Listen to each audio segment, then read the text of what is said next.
আপনি কখনো জীবনে সূর্যোদয় দেখেছেন? কত প্রশান্তিদায়ক, কত শক্তিদায়ক হয়। মনের মধ্যে যেন একটা নতুন প্রেরণা দান করে, একটা নতুন উৎসাহ। কিন্তু যদি আপনি উঠতে দেরি করেন, তাহলে আপনি এই সূর্যোদয় দেখতেই পাবেন না। ঠিক এরকমই হয় আমাদের জীবনেও। সুযোগ সূর্যোদয়ের মতো। যদি আপনি আপনার জীবনে দরকারের চেয়ে বেশি অপেক্ষা করেন এই সুযোগের সদ্ব্যবহার করতে, তাহলে এই সুযোগ আপনার অপেক্ষা কখনোই করবে না, তা চলে যাবে। সেই জন্য এদের সামলে রাখুন। সঠিক সময় আসলে এই সুযোগের সদ্ব্যবহার করুন, নিজের কর্মকে সম্পূর্ণরূপে সার্থক করুন। এটাকে এক মুহূর্তের মতো দেখুন। যদি এরকম করেন, তাহলে জীবনও সূর্যোদয়ের মতোই হবে। এতে সন্তুষ্টি থাকবে, গৌরবও থাকবে, আর থাকবে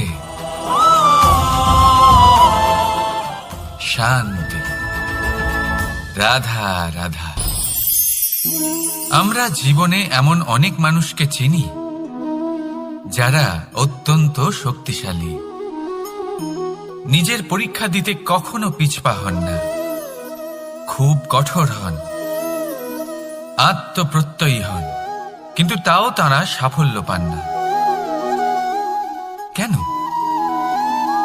কি কারণ হতে পারে এর? লৌহ মানবের মতো ব্যক্তিত্বের অধিকারী হওয়া সত্ত্বেও তারা সফলতা কেন লাভ করেন না? এবার এটার উত্তর তাদের ব্যক্তিত্বের মধ্যেই লুকিয়ে রয়েছে। লৌহ মানব, লোহা।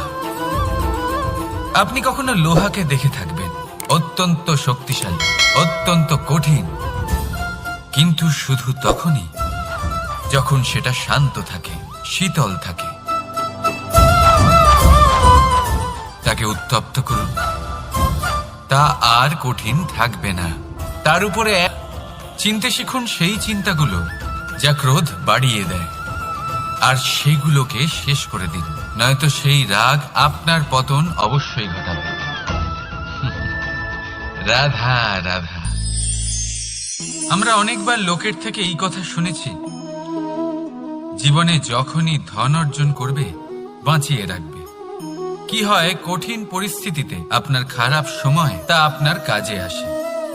কিন্তু এই কথা কি 100% সত্যি? ভাবুন, এই সমস্ত ধন যে আপনি অর্জন করেছেন, তা কি আপনাকে সুস্বাস্থ্য দিতে পারবে? এই সমস্ত ধন কি আপনাকে সুখ এনে দিতে পারবে? পারবে না, তাই না? চলুন আমি আপনাকে একটা কথা বলি। পরমেশ্বর, ঈশ্বর, যদি এই ঈশ্বরের ওপর আপনি বিশ্বাস রাখেন, সর্বদাই ভালো কাজ করেন, সবার মধ্যে প্রেম ছড়িয়ে দেন, আর সবার জন্য শুধু ও শুধুমাত্র শুভকামনা করেন, তাহলে আপনার সাথে কখনো কোনো খারাপ হতে পারে না। তাই সময় বদলান, সময় বদলানোর উপকরণ নয়। আর ভালোবেসে বলুন রাধা রাধা। অনেকবার আমাদের দৃষ্টিভঙ্গি এমন হয়ে থাকে, তাদেরও দিতে পারেন যাদের আপনি চেনেন না, ছোটদের দিতে পারেন, বড়দের দিতে পারেন, সবার জন্যই হলো এই হাসি। কিন্তু ক্রোধ, ক্রোধ তাদের উপরেই আসে যাদের আমরা জীবনে কখনো হারাতে চাই না, যাদেরকে আমরা অসম্ভব ভালোবাসি, যাদের জন্য আমরা আশা করি যে তাদের জীবনের পরবর্তী সময় সব সময় সুখময় হোক, উজ্জ্বল হোক। সেই জন্য আপনার জীবনের সমস্ত সেই ব্যক্তি যারা আপনার উপরে ক্রুদ্ধ হন, কটাক্ষ করেন, জরুরি নয় তিনি আপনার শত্রুই হবেন। হতে পারে সে হলো আপনার শুভাকাঙ্ক্ষী, যিনি আপনার শুধুমাত্র ভালোই চান, যিনি আপনার জন্য একটা সুন্দর ভবিষ্যৎ চান। সেই জন্য সব সময় মন দিয়ে অন্যের কথা বোঝার প্রয়াস করুন। আপনি জানতে পারবেন তাদের কর্মের ধর্ম কি হতে পারে, আপনি জানতে পারবেন তাদের ক্রোধের মর্ম কি হতে পারে। রাধা রাধা, জীবনের এই পথে এগোতে এগোতে আমরা তাহলে আপনি জীবনে কখনোই এগোতে পারবেন না। ভেঙে যাওয়া কলম দিয়ে আপনি কখনো চিঠি লিখতে পারবেন না। ঠিক সেইভাবেই যদি আপনার মনে অন্যের জন্য হিংসা থাকে, তাহলে আপনি আপনার নিজের ভাগ্য লিখতেই পারবেন না। কাজের প্রতি আলস্য আপনাকে কখনো ধনী হতে দেবেই না, আর ধনের প্রতি লোভ তা আপনাকে কখনো মহান হতে দেবে না। ছোট একটা কথা, কিন্তু এ হলো অত্যন্ত গুরুত্বপূর্ণ। ভাবনা চিন্তা অবশ্যই করুন, আর বোঝার চেষ্টা করুন সেটা যা আপনি বুঝতে চান। হতে পারে আপনি এমন কোনো পথ খুঁজে পেলেন যার ফলে আপনি কোনো খারাপ পথে যেতে যেতে থেমে গেলেন, বা আপনি এমন কোনো অর্থ খুঁজে পেলেন যা আপনাকে মহান হবার পথে অগ্রসর করে দিল। রাধা রাধা। অহংকার এ হলো ছোট একটা শব্দ, কিন্তু এর প্রভাব অত্যন্ত বৃহৎ হয়ে থাকে। আর সব থেকে বড় সমস্যা হলো মানুষ আজ অবধি বুঝতেই পারেনি যে এই অহংকারের বাস্তব রূপ কিরকম। কেউ একে গর্বের নাম দেন, কেউ একে আত্মসম্মানের নাম দিয়ে থাকেন, এবং কোথাও একটা এমন সময় চলে আসে যখন সময় এই অহংকারকে ভেঙে খান খান করে দেয়। আর তখন না গর্ব আপনাকে বাঁচাতে পারে, না আপনার আত্মসম্মান। এখন যদি আপনাকে উদাহরণ দিই, তাহলে যেখানে আপনি বসে আছেন সেই ঘরেই ওপরে তাকান, সেই ছাদের দিকে।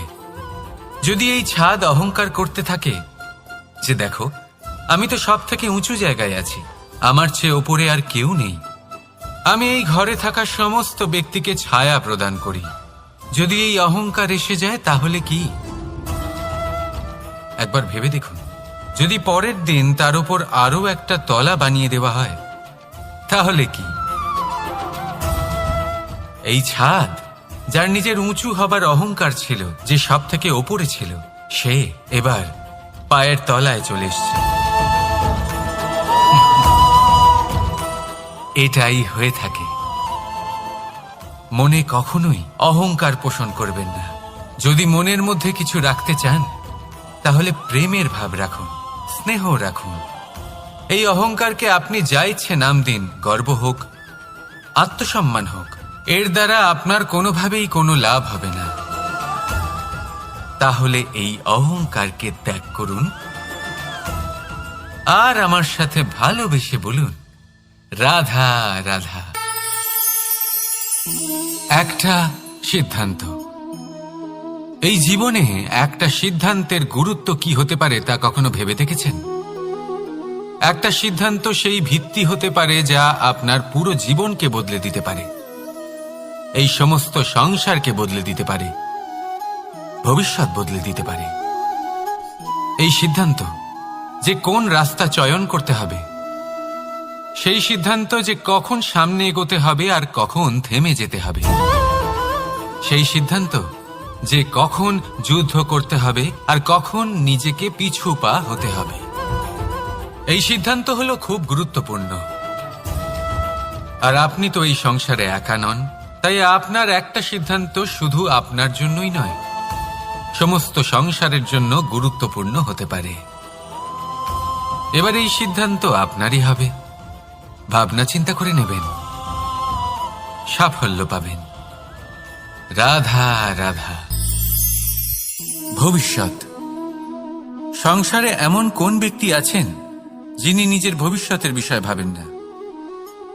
যে কেউ ভাবেন আমার ভবিষ্যৎ কিছু এরকম হবে, আমি ভবিষ্যতে এরকম কিছু একটা করব, এই সুবিধা থাকবে, এই আনন্দ পাবো, ইত্যাদি ইত্যাদি।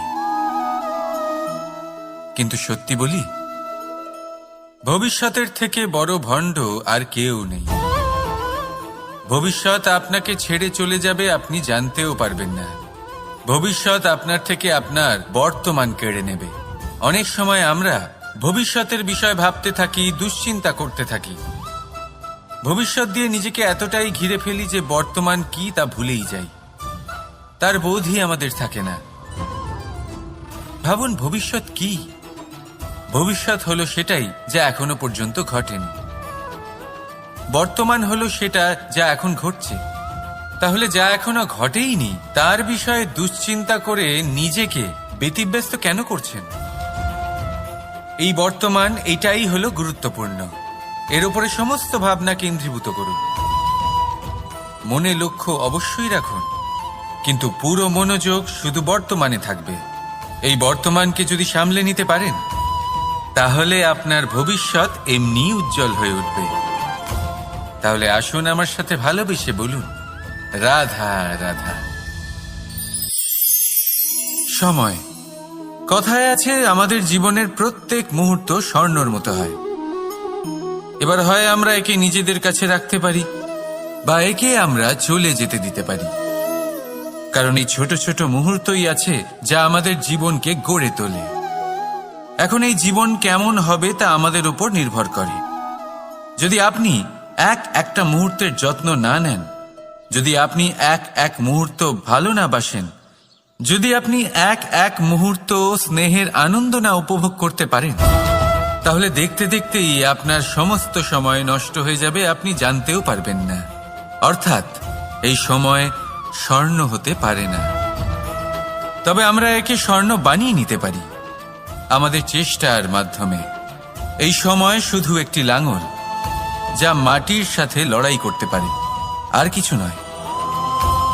একটা অত্যন্ত গুরুত্বপূর্ণ কথা মনে রাখবেন, আপনার কাছে শুধু সময় আছে। এবার আপনি এটা দিয়ে স্বর্ণ বানাবেন, না ঘুমিয়ে স্বপ্ন দেখে একে নষ্ট করবেন, সিদ্ধান্ত আপনারই। রাধা রাধা। ভগবান। প্রত্যেক কঠিন পরিস্থিতিতে এই নামই আছে যা আমাদের উপায় দিয়ে থাকে। ব্যক্তি যান, ভগবানের পুজো করেন, আরাধনা করেন, ব্রত পালন করেন, মন্দিরে যান, পুজো পাঠ করেন, ভগবানকে জাগিয়ে তোলেন। আর তারপর শুরু হয় সমস্ত প্রশ্ন। হে ভগবান, আমার সাথে এরকম কেন হচ্ছে? কেন আমারই জীবনে এত দুঃখ আছে? আমি কিভাবে এর সম্মুখীন হব? আমাকে কেন এত কষ্ট ভোগ করতে হচ্ছে? হে ভগবান, আমি কি করব? আমাকে সাহায্য করুন, কোনো রাস্তা দেখান।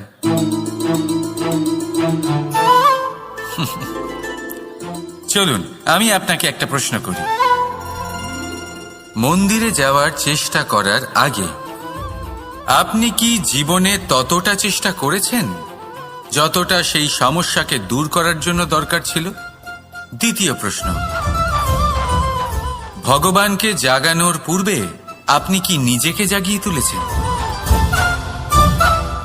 আপনি কি আলস্য ত্যাগ করেছেন? তৃতীয় প্রশ্ন, ভগবানকে জিজ্ঞাসা করার আগে আপনি কি নিজেকে জিজ্ঞাসা করেছেন যে আমি কেন এত অসফল হচ্ছি? যদি না করে থাকেন, তাহলে সবার আগে এটা করুন। আপনি সমস্ত প্রশ্নের উত্তর পাবেন, সমস্ত বিপদের পরিত্রাণ পাবেন। অন্য কোথাও নয়, নিজের ভেতরে তাকিয়ে দেখুন। চেষ্টা করুন নিজেকে জাগিয়ে তোলার। আপনি সফল অবশ্যই হবেন, কারণ এই পরমাত্মা, ওই পরমেশ্বর, ওই পরব্রহ্ম আপনার মধ্যেই তো আছে। রাধা রাধা। নাম। জন্মগ্রহণের পর মানুষের জন্য এই নাম অত্যন্ত গুরুত্বপূর্ণ হয়। মাতা, পিতা, পুরোহিত সকলেই সেই অক্ষর খুঁজতে শুরু করেন যা দিয়ে আপনার নাম শুরু হবে। কিন্তু নাম আর রাশি এক হয়ে গেলেই কি সব কিছু ঠিক হয়ে যায়?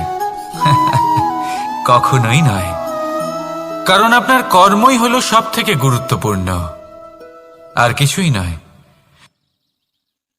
দেখুন, এই নিয়তিও আপনার কর্ম অনুযায়ী আপনার ভবিষ্যৎ সুনিশ্চিত করে। যদি আপনাকে উদাহরণ দিই, তাহলে ভাবুন, একদিকে ছিলেন রাম আর অন্যদিকে রাবণ। দুজনেরই নাম শুরু হয় র দিয়ে, কিন্তু একজন পেলেন এক ভয়ানক পরিণতি, আর অন্যজন সমগ্র সংসারের মনে চিরস্মরণীয় হলেন। তাহলে মনে রাখবেন, নাম নয়, কর্মই হলো শ্রেষ্ঠ। আর যদি তা শ্রেষ্ঠ হয়, তাহলে আপনার নাম এমন স্থানে পৌঁছবে যা সংসারের কেউ মুছে ফেলতে পারবে না। তাহলে আসুন আমার সাথে ভালোবেসে বলুন, রাধা রাধা। অনেক সময় যখন আমরা কর্ম করি, সাফল্য লাভ করি, কঠিন পরীক্ষায় উত্তীর্ণ হই, বড় কাজ করি, আমাদের মনে হয় এই সংসার আমাদের একটু প্রশংসা করুক, ভালো লাগে। অনেকবার মনে হয় এটা হলো আমাদের কর্মের ফলই বটে, আমরা আনন্দ পাই। কিন্তু যখন আমরা এই প্রশংসা পাই না, তখন কি হয়? আমরা দুঃখী হয়ে যাই, ভেঙে পড়ি। মনে হয় যেন আমার জন্য কেউ চিন্তাই করে না, এমন মনে হয় যেন আমাদের আনন্দে অন্য কেউ আনন্দই পায় না। অনেক রকম ভাবনা আসে। কিন্তু আমি আপনাকে একটা প্রশ্ন করতে চাই, আপনি যে কাজই করেন না কেন, যে কর্মই করেন না কেন, তা কি শুধুমাত্র প্রশংসার জন্য করেন? যদি এরকম হয়ে থাকে তাহলে সেই ভাবনা এক্ষুনি ত্যাগ করুন, কারণ এই প্রকৃতি আমাদের অন্য শিক্ষা দেয়।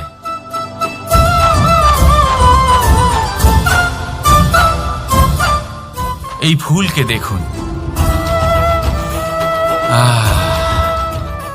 এই যে ফুলের সুবাস, যা আমার মনকে উচ্ছ্বসিত করে তোলে, মনে শক্তির সঞ্চার করে, এই সুগন্ধ। কিন্তু ভেবে দেখুন, ফুলের কিন্তু এই কাজ করার জন্য কোনো প্রশংসারই প্রয়োজন হয় না। এটাই হলো প্রকৃতির শিক্ষা। যিনি সৎ হন, সৎকর্ম করেন, তার কোনো প্রশংসার প্রয়োজন হয় না, কারণ ওনার কর্মই হলো ওনার সুবাস। মনে রাখবেন, আতর নকল ফুলে দেওয়া হয়, প্রকৃত ফুলের তার কোনো প্রয়োজন হয় না। সেইভাবেই আপনিও কর্ম করতে থাকুন শুভ চিন্তা নিয়ে। এই মনকে সবসময় শান্ত রাখুন, স্বচ্ছ রাখুন। যদি এরকম করেন তাহলে আপনার কর্ম এমন সুবাস ছড়াবে যে আপনার জীবনে শুধু এবং শুধুমাত্র আনন্দই থাকবে। তাহলে এই আনন্দ সহকারে বলুন, রাধা রাধা।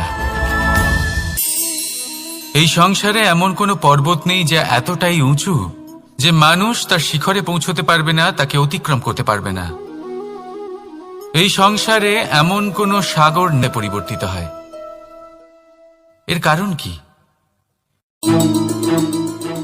এর কারণ হলো প্রচেষ্টা, প্রারব্ধ নয়। এই প্রচেষ্টাই সুনিশ্চিত করে যে আপনার প্রারব্ধ কি হবে। এই সমস্ত কিছু হলো প্রচেষ্টা আর প্রারব্ধের খেলা। আপনার প্রচেষ্টা যেরকম হবে, আপনার প্রারব্ধ সেরকমই হবে। আর আপনার প্রচেষ্টা যদি উচ্চ মানের হয়, তাহলে প্রারব্ধকে আপনার সামনে নত হতেই হবে। কি বলেন?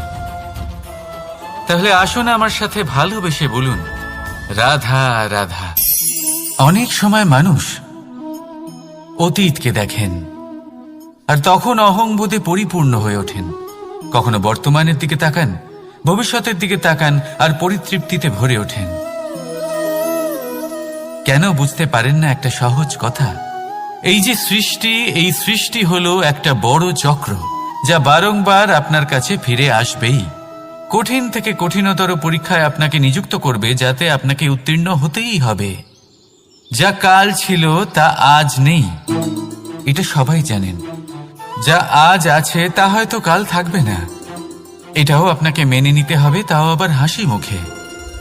শান্ত থাকতে শিখুন আর কখনোই মনের মধ্যে অহংকার উৎপন্ন হতে দেবেন না।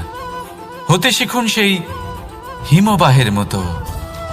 হয়তো এই জন্যই এত শীতল থাকে, কারণ ও জানে গতকালও জল রূপে ছিল, আজ বরফ রূপে হয়তো আছে, কিন্তু কাল পুনরায় সে জলেই পরিণত হবে। নিজেকে শান্ত রাখুন। হয়তো আজ আপনি সাফল্যের শিখরে আছেন, হয়তো বা নেই। আপনাকে প্রত্যেক দিন অবশ্যই দেখতে হবে। শুধু নিরন্তর প্রচেষ্টা করতে থাকুন, প্রত্যেক পরিস্থিতির জন্য তৈরি থাকুন, আর একে ভারসাম্যে রাখতে শিখুন। আপনার কাল হোক, আজ হোক বা আগামীকাল, আপনার ভালো দিন হোক বা খারাপ দিন, সব পবিত্র হয়ে যাবে। তাহলে আসুন আর আমার সাথে ভালোবেসে বলুন, রাধা রাধা। দোল উৎসবে এই সমগ্র সংসার রং নিয়ে খেলা করে, কিন্তু এই রঙের সারমর্ম এই সংসার কি জানে? কখনো দেখেছেন একটা চিন্তিত মুখ শুধুমাত্র রঙের স্পর্শ পেয়ে আনন্দিত হয়ে ওঠে? দোল। দোলে আমরা কি করি? পুরাতনকে ত্যাগ করি আর নতুনকে স্বাগত জানাই। শিশিরকে বিদায় জানিয়ে এক সুন্দর, এক নতুন ঋতুকে আগমন জানাই। দুশ্চিন্তা দূর করে আসার নতুন রঙে রঙিন হয়ে ওঠা, নিজেকে আনন্দিত করা, এটাই তো হলো দোল। এবার দোলের একটা ব্যাপার আছে, দুটো রঙে একসাথে রঙিন হওয়া যায় না। একটা রং উঠলে তবেই আরেকটা রং লাগা সম্ভব। আরো একটা প্রশ্নও রয়েছে, কোন রংকে তুলে দিয়ে কোন রং মাখানো যেতে পারে? যদি আপনাকে উদাহরণ দিই, লোভের এই রং, তা যতক্ষণ লেগে থাকবে আনন্দের রং লাগতে পারবে না। যা হয়েছিল দ্বারকাবাসী এবং সামন্তক মণির মধ্যে। ভ্রান্তির রং যতক্ষণ লেগে থাকবে সত্যের রং লাগতে পারবে না, যা হয়েছে রুক্মিণীর সাথে। আর হিংসা, হিংসার এই রং যতক্ষণ লেগে থাকবে প্রেমের রং ততক্ষণ লাগতেই পারবে না, যা হয় আপনার আমার সবার সাথে। তাহলে আসুন একসাথে মিলে দোল পালন করি এবং সবকিছুর উপরে বিজয় লাভ করি। অন্ধকারের স্থানে আলোর, ভ্রান্তির স্থানে সত্যের, হিংসার স্থানে প্রেমের, আর লোভের স্থানে আনন্দের এই সুন্দর রং মাখাই। শত্রুতা, ঘৃণা, হিংসা এই সব কিছু ত্যাগ করি আর সকলের সখা হয়ে উঠি। আর ভালোবেসে বলি শুভ দোল। হ্যাঁ, ওটা তো আমরা অবশ্যই বলবো, রাধা রাধা। সংসারে অনেক সময় এরকম হয় যে আমরা খুব সমস্যায় থাকি, খুব বিপদের মধ্যে থাকি। আর সেই সমস্ত মানুষ যারা আমাদের কাছের মানুষ, আমাদের আপনজন, তারা আমাদের ত্যাগ করে চলে যান। আমরা এই সময় দুঃখ পাই, নিরাশ হয়ে পড়ি এবং একা একাই সেই সমস্যাকেও কাটিয়ে উঠি। এবার পরিস্থিতি যেমন খুশি হোক না কেন, সেই সব মানুষ যারা এমন সময় আপনাকে ত্যাগ করেছেন, তাদের প্রতি ক্রুদ্ধ হওয়া, অভিমান করা, এটা অনুচিত। আমি বলবো তাদের প্রতি কৃতজ্ঞ থাকুন। আমি বলবো তাদের ধন্যবাদ জানান যে তারা এমন সময় আপনার সঙ্গ ত্যাগ করেছেন যখন আপনার তাদের সব থেকে বেশি প্রয়োজন ছিল। কারণ দেখুন, হয় তাদের বিশ্বাস ছিল যে আপনি নিজেই এই বিপদ থেকে বেরিয়ে আসতে পারবেন, বা তাদের ত্যাগ করার জন্য আপনি নিজের উৎসাহ বাড়িয়ে তুললেন, আপনি নিজের শক্তি বাড়ালেন এবং নিজে সেই সমস্যা থেকে বেরিয়ে আসলেন। নিজের খারাপ সময়কে আপনি নিজেই ভালো সময় করে তুললেন। শেষ পর্যন্ত আপনি আরো শক্তিশালী হয়ে উঠলেন, আরো শ্রেষ্ঠ হয়ে উঠলেন। আর এটাই তো আপনার বিজয়, যার কারণ হলো তাদের আপনাকে ত্যাগ করা। তাহলে তাদের ধন্যবাদ জানান আর আমার সাথে ভালোবেসে বলুন রাধা রাধা। ধন, ধন হলো কারোর জন্য মোহ, আবার কারোর জন্য মায়া, কারোর জন্য হয়তো ভাগ্য, আবার কারোর জন্য কর্মের পারিশ্রমিক। দেখতে গেলে এই ধন হয়তো সবার জন্যই অত্যন্ত প্রয়োজনীয় হয়ে থাকে। সেই জন্যই তো মানুষ নিজের সমস্ত জীবন অতিবাহিত করেন এই ধন অর্জন করার জন্য। অনেক মানুষ এমনও হয় যাদের সমস্ত জীবন এই ধন অর্জন করতেই কেটে যায়। প্রত্যেক মানুষই চেষ্টা করেন যেন তিনি ধনী হন, যত সম্ভব বেশি ধন অর্জন করতে পারেন, সম্পন্ন থাকতে পারেন। আর তা হবে নাই বা কেন? কারণ এটাই হলো এমন এক বস্তু যা আদান প্রদান এমন নানান কাজে আসে। চেষ্টা তো সব মানুষই করেন, ধন অর্জন সব মানুষ করতে পারেন না। কারণ হলো এটাই যে মানুষ ভাবেন যে তার কাছে কিছু ধন এলে তারপর তিনি কিছু করে দেখাবেন, আর ধন ভাবে যদি এই মানুষ কিছু করে দেখান তাহলে আমি তার কাছে আসব। সেই জন্য কিছু করে দেখান, এমন শ্রেষ্ঠ কাজ করে দেখান যাতে ধন নিজেই আপনার কাছে ছুটে আসে। যদি আপনি ধন লাভের আশায় ছোটেন তাহলে আপনি নিজের সন্তোষ ভাব হারিয়ে ফেলবেন। কিন্তু এই সম্পত্তি যদি আপনার কাছে ছুটে আসে তাহলে আপনাকে মহান বলা হবে। সেই জন্য কাজ করুন, শ্রেষ্ঠ কাজ করে দেখান। দেখবেন এই ধন ফলস্বরূপ আপনার কাছে আসবেই আসবে। তাহলে আসুন আমার সাথে ভালোবেসে বলুন, রাধা রাধা। আমাদের মনে সবসময় একটা প্রশ্ন এসেই থাকে, এই জীবন যা কিনা ঈশ্বর আমাদের দিয়েছেন, একটা জীবন। ঈশ্বর এক আত্মা দিয়েছেন পৃথিবীতে বাঁচার জন্য। যতদূর আমরা জানি আমাদের কাছে একটাই জীবন রয়েছে। আমরা ভাবি এই জীবন গুছিয়ে কিভাবে রাখা যায়। প্রত্যেক মানুষ ভাবেন যে আমি কি করি যাতে এই জীবনকে গুছিয়ে রাখা যায়, কিরকম কর্ম করব, কিরকম পুণ্য করব, কি ধরনের শাস্ত্র পড়ব যাতে আমি সেই জ্ঞান অর্জন করি যাতে জীবনটা সুন্দর করে তুলতে পারি। আমাদের সমগ্র জীবন কেটে যায় এই প্রশ্নের উত্তর খুঁজতে, সেই শাস্ত্র অধ্যয়ন করতে। এমন অনেক মানুষ তাও বুঝতে পারেন না। আসুন আজ আমি আপনাকে একটা সহজ কথা বলি, যার দ্বারা আপনি নিজের জীবন সুন্দর করবেন।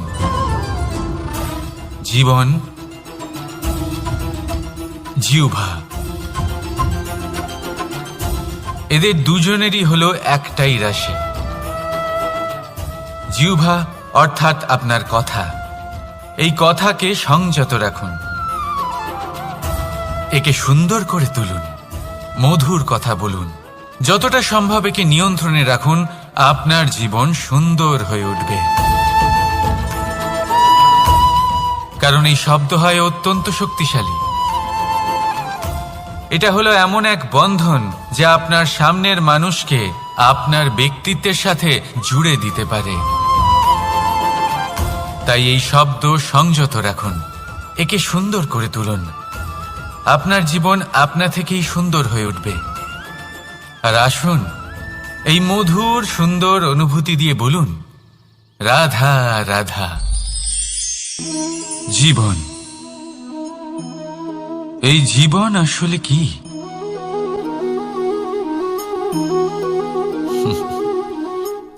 এই প্রশ্ন সবার মনেই এসে থাকে। সবার মন এই প্রশ্নের জন্যই চিন্তিত থাকে। এই জীবন আসলে কি? এর উদ্দেশ্য আসলে কি? কি করা যেতে পারে এই জীবনে? এই জীবন কি কিছু পাওয়ার, নাকি এই জীবন কিছু হারাবার?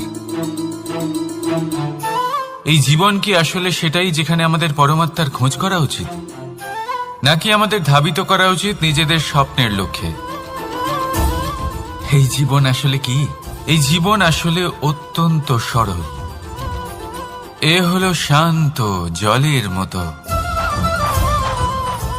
একটা আয়নার মতো এই জীবন। এই জীবন আসলে ঠিক যেন এক আয়নার মতো। আয়না কি করে? আপনাকে সেটাই দেখায় যা আপনি করে থাকেন। আপনি হাসি মুখে আয়নার দিকে তাকান, আয়না আপনাকে আপনারই মুখ দেখাবে সেই হাসি সমেত। আপনি রেগে গিয়ে আয়নার দিকে তাকান, আয়না আপনাকে সেটাই দেখাবে। আপনি প্রসন্নভাবে হেসে আয়নার দিকে তাকালে আয়না আপনাকে সেটাই দেখাবে। এটাই হলো জীবন, একটা আয়নার মতো। আপনি এটা ভাববেন না যে এই জীবন আপনাকে কি দিয়েছে, বরং এটা ভেবে দেখুন যে আপনি এই জীবনকে কি প্রদান করেছেন। যদি আপনি এই জীবনকে সুখ প্রদান করেন, আনন্দ দিতে পারেন, ভালোবাসা দিতে পারেন, তাহলে এই জীবনও আপনাকে সুখ, আনন্দ আর ভালোবাসাই দেবে।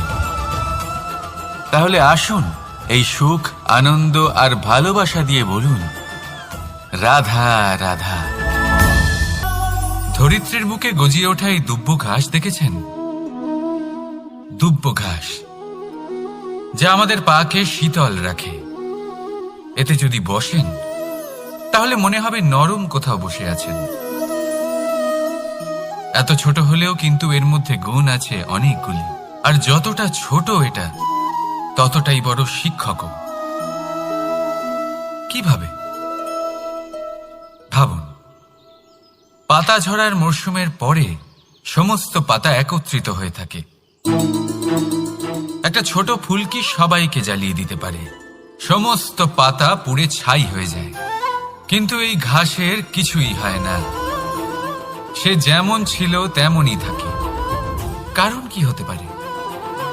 প্রথম কারণ, এরা ছোট হয়। দ্বিতীয় কারণ, এরা বিনম্র হয়, বড়ই সহজে দমে যায় এরা। তৃতীয় কারণ, এদের মধ্যে নমনীয়তা থাকে। আপনিও নিজেকে এরকমই বানিয়ে ফেলুন। কখনো নিজেই নিজেকে কারোর থেকে বড় মনে করবেন না।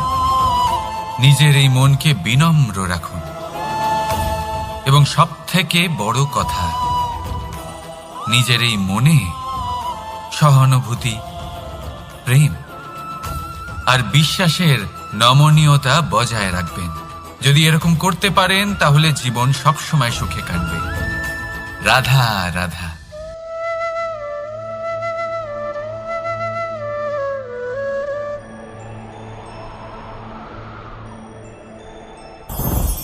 লোভ আপনার অন্তরের আরো একটা শত্রু।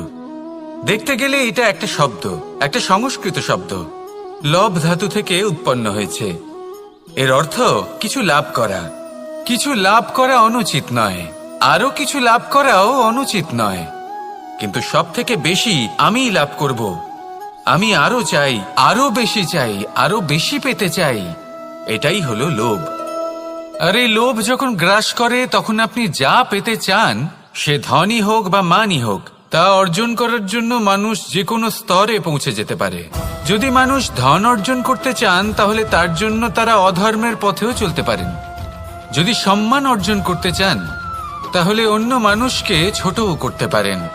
শেষ পর্যন্ত আপনার এটা মনে হতে পারে যে যদি একটু অল্পই প্রাপ্ত করতাম কিন্তু ভালোবেসে প্রাপ্ত করতাম, এই জীবন আরো অনেক বেশি সুখী হতো।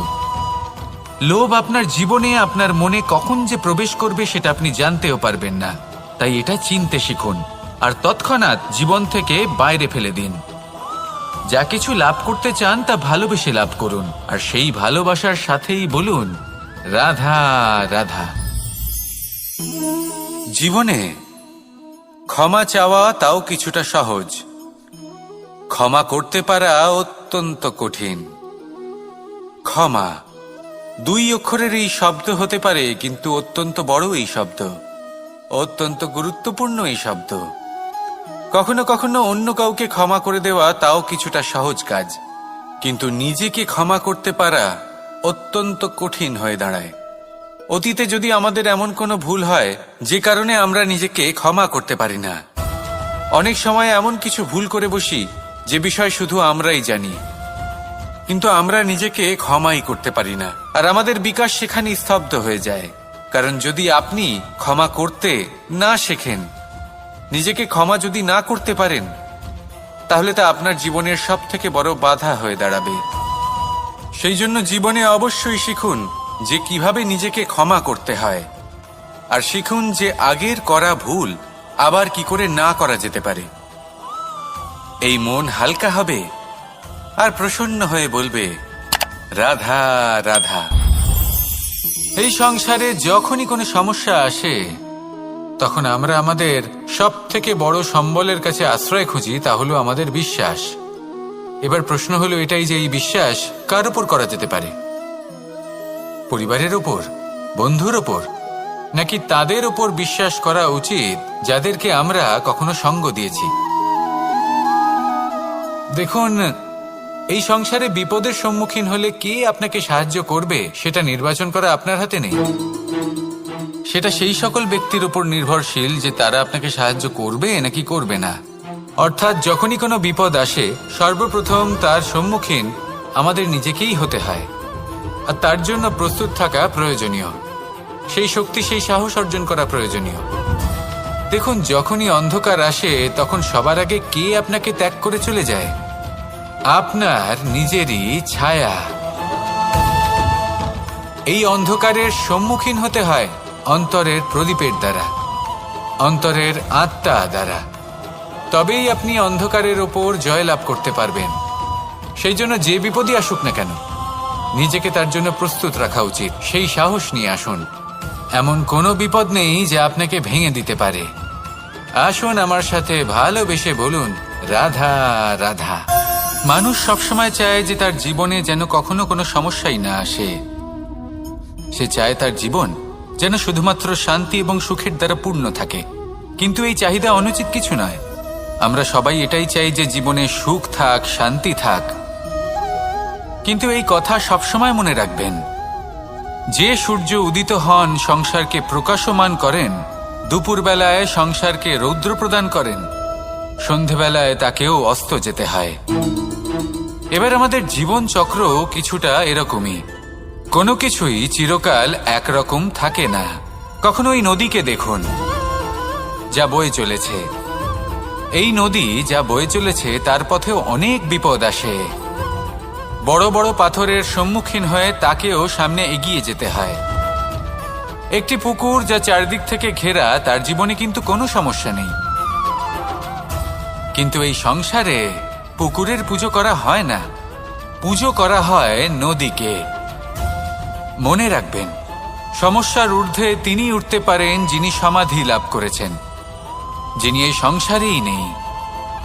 যিনি এই সংসারে আছেন এবং জীবিত আছেন, তার জীবনের সমস্যা হলো শ্বাসবায়ুর মতোই গুরুত্বপূর্ণ। আসুন আমার সাথে ভালোবেসে বলুন, রাধা রাধা। আজ আমি আপনাকে একটা ছোট্ট কাহিনী শোনাবো। একবার আমি, রাধা আর দাদা, আমরা তিনজনে মিলে লুকিয়ে একটা উপবনে গেলাম আম পেড়ে খেতে।